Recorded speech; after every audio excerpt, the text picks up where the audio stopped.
şu zamanda baklı bolun, vasfı nedir dilim dilim.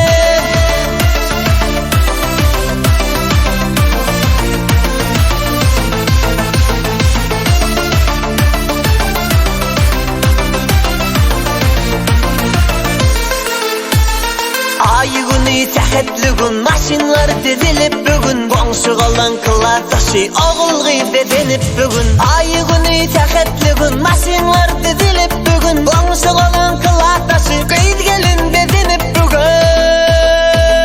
Gelin gelin geldi gelin gelin gelin, toya gelin şu zamanda baklı bolun, vasfı nedir benim dilim. Gelin gelin geldi gelin gelin gelin, tansa gelin şu zamanda baklı bolun, vasfı nedir dilim dilim.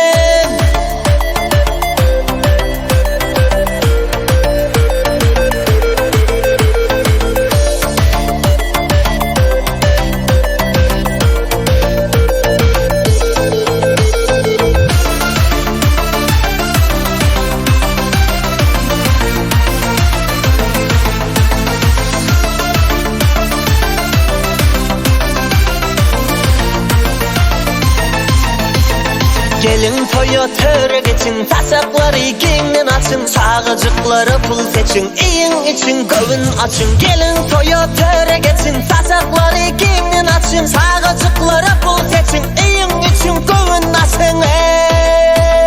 Gelin gelin geldi gelin gelin gelin, toya gelin şu zamanda baklı bolun, vasfı nedir benim dilim. Gelin gelin geldi gelin gelin gelin, tansa gelin şu zamanda baklı bolun, vasfı nedir dilim dilim.